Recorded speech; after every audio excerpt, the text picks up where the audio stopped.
So I put up a few random videos yesterday, just sat on my Todd on a rainy day, thinking I should just do something, hence doing something.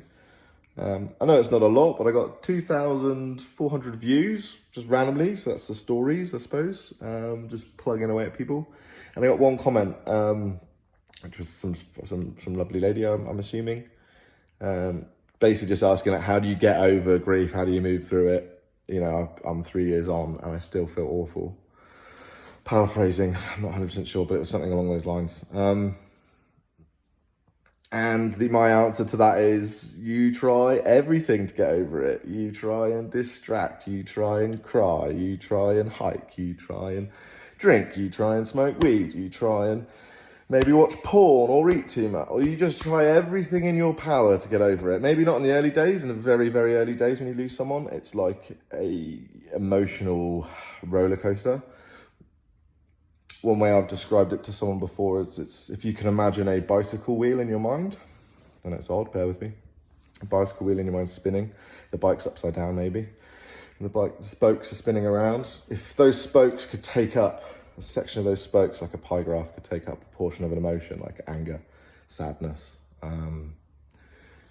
guilt. Guilt's a massive one. When the person first leaves, that bicycle wheel is spinning very, very, very fast. So you're fleeting through these emotions, almost hourly, minute by minute. It's really, really quite shocking, and it feels overwhelming and it's overbearing. The one thing I've sort of learnt in my life and through this process is that maybe the bicycle wheel is always spinning, in our lives. And I think losing someone's just a way of giving it a good spin, Maybe your partner cheats on you, good spin. Maybe you get a bill you weren't expecting, big spin of that emotional wheel and you cycle, but death is just unbelievable, like nothing else. I still go through that emotion, my cycle is, my wheel, is still spinning. I just spend longer in those emotions, so, one of those game shows, you've got a little ticker at the top of the thing and the wheel's spinning around. As that wheel spins, that little ticker sits inside of that emotion for a certain amount of time, right?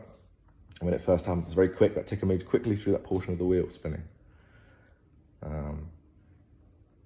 As it goes longer and longer, you just spend more time in those places. So if that's anger, I'm going to spend a week in anger, maybe a day, maybe a month. If it's sadness, I'm going to spend a week in sadness. It's not that straightforward. It fluctuates and can be quite, but it's just a good visual representation of what happens.